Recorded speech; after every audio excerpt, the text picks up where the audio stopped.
નમસ્કાર મિત્રો, હું છું વિનય સોલંકી અને મારી ચેનલ ઇમોશનલ ટોપિક્સ એન્ડ સોંગ્સમાં તમારું બધાનું હાર્દિક સ્વાગત છે. મિત્રો, આપણે રોજ એક ટોપિકની ચર્ચા કરવાનું નક્કી કર્યું હતું, તો આજનો આપણો ટોપિક છે પ્રેમ અને વિશ્વાસ. મિત્રો,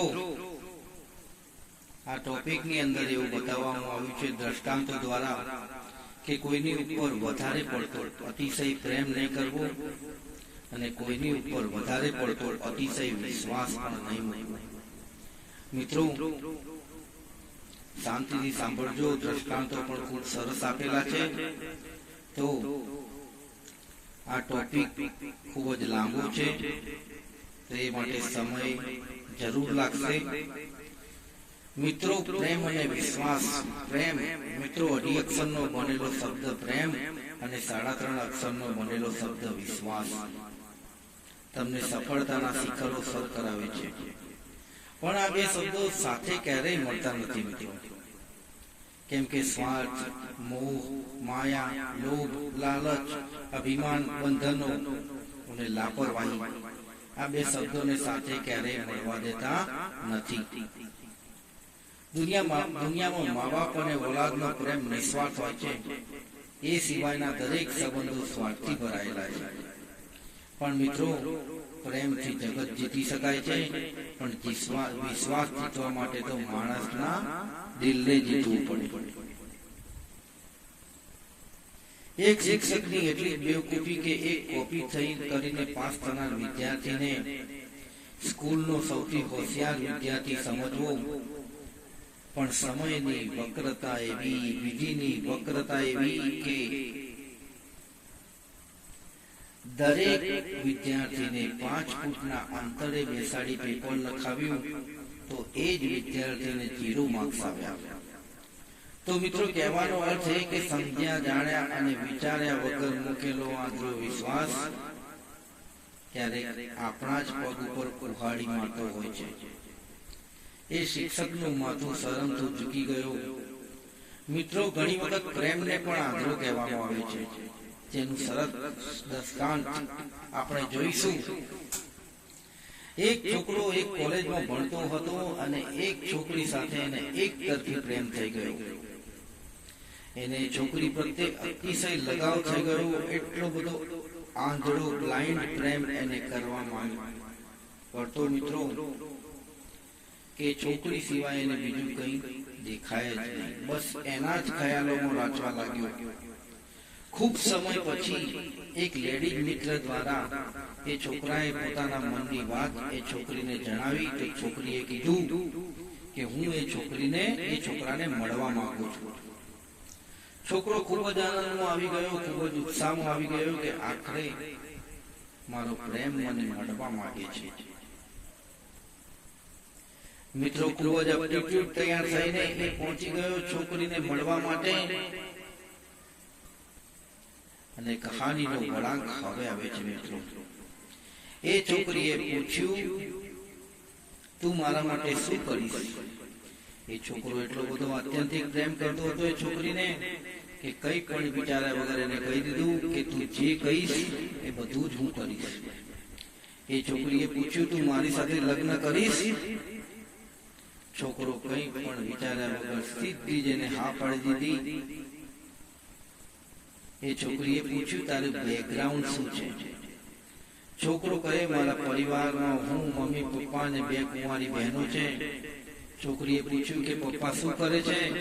છોકરાએ કીધું સિક્યુરિટીની નોકરી કરે છે. છોકરી કહે, હું તારી સાથે લગ્ન કરું, પણ મારી શરત તારે કબૂલવી પડશે. છોકરો કહે, તારો પ્રેમ મને મળ્યો એટલે હું મારા જીવનને ખૂબ જ આનંદ મહેસૂસ કરું છું. હું તારા માટે કોઈ પણ શરત કબૂલવા તૈયાર છું. છોકરી કહે, તારા પરિવારને તારે છોડવો પડશે. છોકરો થોડો અચકાયો અને વિચારીને કહેવા લાગ્યો, મને સમય આપ, હું વિચારીને જવાબ આપીશ. હવે છોકરા પાસે 2 ઓપ્શન હતા મિત્રો, કો તો પરિવાર, કો તો પ્રેમ. મિત્રો, કહાની બળવાન એટલો લે છે કે બચપનથી પાળી પોસીને દરેક ઈચ્છાઓ પૂરી કરી એ મા બાપનો પ્રેમ જીતે, તો પછી કોલેજમાં સુંદરતાને મોહિત થઈ એક છોકરી પાછળ બધું જ ત્યાગ કરનાર પ્રેમ જીતે. હવે વિચારવાનું છે કે આખરે પ્રેમની જીત કે પરિવારની જીત. છોકરાએ આખી રાત વિચાર્યું મિત્રો કે શું કરવું, છોકરીનો પ્રેમ પામવો, પરિવારનો ત્યાગ કરવો. આખી રાત વિચાર્યું અને વિચારમાં એનો આત્માએ એને કહ્યું એ પ્રમાણે એને કર્યું. સવારે કોલેજ જ બંધ કરી દીધી ને એક પ્રાઇવેટ કંપનીમાં નોકરી ચાલુ કરી દીધી. મમ્મીએ પૂછ્યું, બેટા તે અભ્યાસ કેમ બંધ કરી દીધો અને નોકરી કેમ જાય છે? છોકરો કંઈ પણ બોલ્યા વગર પોતાના રૂમમાં જતો રહ્યો. પણ માં એ માં મિત્રો, પોતાના દીકરાના મનની વાત જાણ્યા વગર રહે નહીં. મમ્મીએ પૂછ્યું, મારા દીકરા વાત શું છે, તું મને વાત તો કર. હું તારા માટે ભગવાનને ઉપરથી નીચે ઉતારીશ. આખરે તું મારો એકનો એક દીપક છે. તો છોકરાએ રુદન સાથે વાત કરી, મમ્મી હું 3 વર્ષથી કોલેજ જાઉં છું પણ હજી સુધી પહેલા વર્ષમાં જ છું. એક છોકરીએ મારું ભવિષ્ય બગાડ્યું ને અત્યારે મારાથી મારો પરિવાર છીનવવા બેઠી છે. મમ્મી કંઈ પણ બોલ્યા વગર બીજા દિવસે સીધી કોલેજમાં પહોંચી ને એ છોકરીને મળી. છોકરીએ એની બહેનપણીને કહ્યું કે આ સ્ટુપિડ જેવી લાગતી ડોશી કોણ છે? ત્યારે એ માએ એ છોકરીને જવાબ આપ્યો કે હું એ જ છોકરાની માં છું કે જેને તને સાચો પ્રેમ કર્યો છે. આજે મારા રાજા જેવા દીકરાને તે રંક બનાવી દીધો. હું તને વિનવું છું કે એના જીવનમાં તું આવ. તારી ખુશીઓમાં કોઈ પણ તકલીફ હું નહીં પડવા દઉં એવું વચન આપું છું તને. પણ એ છોકરીએ માને જવાબ આપ્યો, છોકરો પૈસાદાર અને ખાનદાની હોવો જોઈએ. બોલો તમારી હેસિયત શું છે? મહિનાનો મેકઅપનો ખર્ચ જ મારો 10,000 રૂપિયાનો છે. તો એ માં છોકરીના શબ્દો સાંભળી પાછી ઘર તરફ વળી અને કીધું, દીકરા તારી પસંદ મારા સંસ્કાર પ્રમાણે ખોટી પડી. દીકરા તું ચિંતા ના કરીશ, હું રાણી લાવીશ તારા માટે. પણ દીકરાએ આજીવન લગ્ન ના કરવાનો નિર્ણય લીધો. તો મિત્રો, કહેવાનો અર્થ એ કે અતિશય વિશ્વાસ અને અતિશય પ્રેમ કોઈ અજનબીને કરતા પહેલા એને જાણવું અને સમજવું ખૂબ જ જરૂરી છે. એક તરફી પ્રેમમાં અંધ બનેલા યુવાને પોતાની જીવનની પ્રગતિના અમૂલ્ય વર્ષ એ છોકરી પાછળ નીકાળ્યા. એના કરતા એ સમયસર જાગી ગયો હોત તો વિચાર કરો મિત્રો, બે બહેનોના લગ્નની જવાબદારી એના પર છે. પપ્પા પ્રાઇવેટ અને એ પણ સિક્યુરિટીની નોકરી કરે છે અને પ્રેમે એનું જીવન જ નષ્ટ કરી દીધું. એ જ રીતે વિશ્વાસ. મિત્રો, વિશ્વાસ કરતા પહેલા એક વખત માણસને પારખી લેવો ખૂબ જ જરૂરી છે. મતલબ કે કોઈ પણ રીતે એક નાનકડી પરીક્ષા જરૂર કરવી. એક કારખાનામાં એક ઉંમરલાયક કાકા બધા જ ડિસિઝન લે. મિત્રો, એ કારખાનાના શેઠને એ કાકા ઉપર એટલો બધો વિશ્વાસ હતો કે ગમે ત્યારે મુલાકાતે આવે તો કાકાની પાસે બેસીને કારખાનામાં બનતી બધી જ વિગત જાણી લે. કેમ કે આખી જિંદગી એ કાકાએ શેઠના કારખાનામાં કાઢી હતી. તો દરેક વસ્તુનો તેમને સંપૂર્ણ અનુભવ હતો. એક વખત શેઠે એમને 10 લાખની રકમ લેવા માટે ઘરે બોલાવ્યા. 10 લાખ મિત્રો, નાની સૂની રકમ નથી. 10 લાખની રકમ લેવા માટે ઘરે બોલાવ્યા અને કીધું કે આમાંથી દરેક વર્કરોને પગાર કરી દેજો. કાકા રકમ લઈને આવતા હતા પણ રસ્તામાં કોઈ લૂંટાડું હોય, કોઈ પોકેટ મારવું હોય, એ રકમ ઝૂંટવી લીધી. કાકાએ રકમ છોડાવવા માટે ખૂબ જ મહેનત કરી, હાથાપાઈ પણ કરી, પણ રકમ ઉપરનો કાબુ ગુમાવી દીધો. આખરે એ લૂંટારુઓ એક ગાડીમાં બેઠા. કાકાએ ગાડીના નાનકડા કાચમાંથી જોયું કે એ રકમ ઝૂંટવનાર વ્યક્તિના એક હાથમાં ચાકુનો ઘા હતો, છરીનો ઘા હતો. કાકાએ શેઠને બધી વિગતવાર વાત કરી કે શેઠ, તમે રકમ તો આપી પણ મારી સાથે આવું બન્યું તો હું શર્મિંદા છું. શેઠાણી ગુસ્સે ભરાઈ ગયા ને કાકાને ગમે તેમ બોલ્યા, ના બોલવાના અપશબ્દો પણ કાકાને બોલ્યા. કાકા એક પણ શબ્દ બોલ્યા વગર મોં નીચું કરીને પોતાના ઘરે આવ્યા. પણ શેઠ કાકાના ઘરે ગયા ને કીધું, ચાલો પોલીસ સ્ટેશને, મને તમારા ઉપર ભરોસો છે, તમે મારા વફાદાર છો, કોઈને કોઈ રસ્તો નીકળશે. કાકાએ શેઠને કીધું, પોલીસ સ્ટેશન જવાની કોઈ જરૂર નથી, કારખાને ચાલો મારી સાથે. એમ કઈ કારખાને ગયા શેઠને લઈને. કાકાએ શેઠને કહ્યું કે શેઠ, આ કામ કોઈ જાણ વેદુનું જ છે, પણ એને મને મારી રીતે પારખવા દો, મને પકડવા દો. કારણ કે જે માણસ જાણતો હોય કે હું રકમ લઈને આવું છું એ જ વ્યક્તિ આ કામ કરી શકે. તો એની પરીક્ષા મને મારી રીતે કરવા દો, તમે ખાલી મારી સાથે રહી મને સહકાર આપો. શેઠ અને કાકા બંને જણા કારખાને આવ્યા તો કાકાએ જાહેરાત કરી કે સાથીઓ, કાકાને પોતાની રીતે પરીક્ષા કરવા માંગતા હતા, એ માટે એને જાહેરાત કરી. કારખાનામાં માલમાં વધુ પડતું એસિડ હોવાથી દરેક વ્યક્તિ મોજા પહેરીને કામ કરજો અને શર્ટ ઉપર એસિડ ના લાગે એ માટે બોયો ચડાવીને કામ કરજો. શેઠે પૂછ્યું, કાકા તમે કરો છો શું આખરે? કાકા કહે, શેઠ, તમને મારી વફાદારી ઉપર જો વિશ્વાસ હોય તો એક પણ શબ્દ બોલતા નહીં. જેવી બધાએ શર્ટની બોયો ચડાવી તો એક વ્યક્તિના હાથ પર કાકાએ ચાકુનો ઘા જોયો.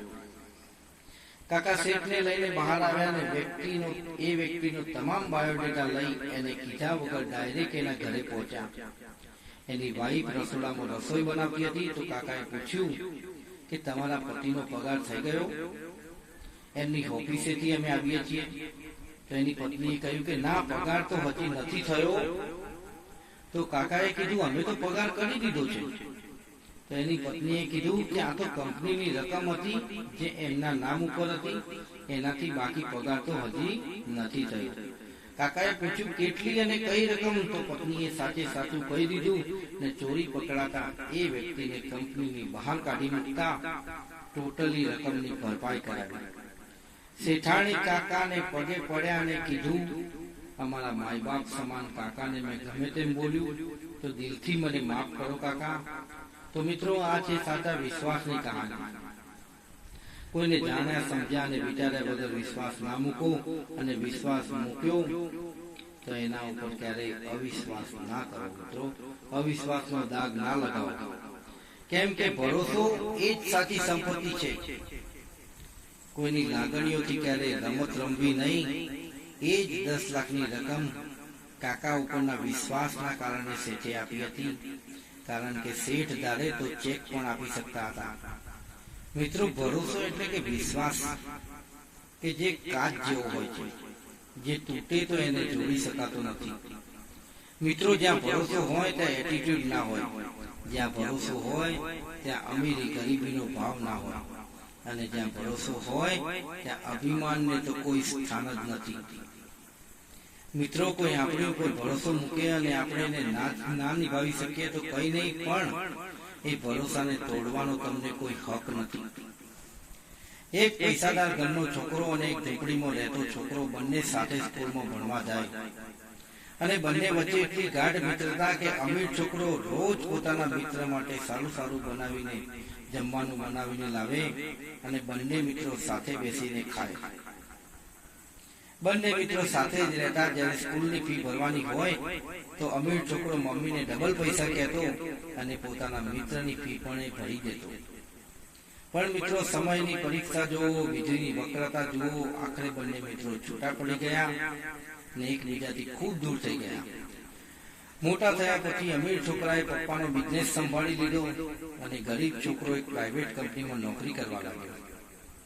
વર્ષો બાદ મિત્રો, એક બિઝનેસ મીટિંગ હોવાથી અમીર છોકરાને જવાનું થયું અને એ મીટિંગમાં એને એનો બાળપણનો ગોઠિયો મિત્ર મળ્યો હતો. એ જ મિત્ર કે જે બંને જણા સાથે રમતા, સાથે ખાતા, પણ બંને એકબીજાને ઓળખી ના શક્યા. પણ પેલા ગરીબ છોકરાએ મનથી એવું લાગ્યું કે કોઈ વર્ષોથી ખોવાઈ ગયેલું કોઈ એની પાસે જ બેઠું છે પણ એ ઓળખી શકતો નથી. અચાનક એના મુખમાંથી એક વાક્ય નીકળ્યું, 7 જીના. તો પેલો અમીર છોકરો બોલ્યો, 7 મણના. પછી વારાફરતી સંવાદ કરી એકબીજાને બોલવા લાગ્યા, વારાફરતી મિત્રો, 7 જીના 7 મણના, યહી હૈ ઈમાન હમારા, ના બિછડેંગે એ દોસ્ત, હમે દોસ્તી કી કસમ. મિત્રો, એમની બચપણની આ નાનકડી શાયરી ઉપરથી બંને એકબીજાને ઓળખી શક્યા ને એ અમીર મિત્રએ ઉભો થઈ પોતાના મિત્રને ગળે વળગાડ્યો અને એને પોતાની જ કંપનીમાં નોકરી નહીં પણ ભાગીદારી આપી. એ ગરીબ મિત્રએ કહ્યું કે મને સરકારી પરીક્ષાઓ આપવામાં હું ખૂબ જ ફોકસ કરું છું. તો એ અમીર મિત્રએ એને ફી ભરીને જીપીએસસી ના ક્લાસીસ કરાવ્યા. આથી તે પરીક્ષા પાસ કરી એક મામલતદાર બની ગયો અને બંને મિત્રો ખુશીથી રહેવા લાગ્યા. મિત્રો, પ્રેમ અને વિશ્વાસ કોઈ દિવસ મળતો નથી. હા, દૂર જરૂર થાય છે, પણ જ્યારે સમયનો પ્રતિસાદ મળે તો એ પાછો વળે છે. મિત્રો, એક જ મિત્રતાની નાનકડી શાયરીએ બંને વર્ષોથી ખોવાયેલા ગાઢ મિત્રોને એકબીજાની નજીક લાવી દીધા. તો યાદ રાખો મિત્રો, પ્રેમ પોતાની જાતને કરો. એવી રીતે કરો કે પરિસ્થિતિ અને સંજોગ ગમે તેવો હોય તોય ચહેરા પર હંમેશા સ્માઇલ રાખો. મનને ઉદાસ નહીં કરવું. એક જ વાત મનમાં કે ભગવાન સાથે છે. બીજું કે તમારા પરિવારને પ્રેમ કરો, કેમ કે એનાથી વધારે તમારી કોઈ કિંમત આ દુનિયામાં નહીં કરી. તમારા સપનાઓને પ્રેમ કરો, કેમ કે દુનિયાના લોકોના દિલ પ્રેમથી જીતી શકાય છે. અને મિત્રો, એક વાત યાદ રાખજો કે બધા માણસ સરખા હોતા નથી. તો દિલ જીતવા માટે લોહીની ભાવના રાખવી અને બને ત્યાં સુધી બીજાના ફેવરમાં ડિસિઝન લેવું. તો કોઈને લાગે કે ના, આ વ્યક્તિને ખરેખર મારી કદર છે. બીજું કે મિત્રો, વિશ્વાસમાં ઘણી વ્યક્તિઓ થાપ થઈ જાય છે. એક નાનકડા ગામમાં 100 વીઘા જમીનના માલિકની જમીનમાં એક ભાજિયા મતલબ કે મજૂરે ખૂબ મહેનત કરી પોતાની જાત કસી નાખી અને એ જ માલિક એ ભાજિયા માટે પોતાનો ભગવાન હતો.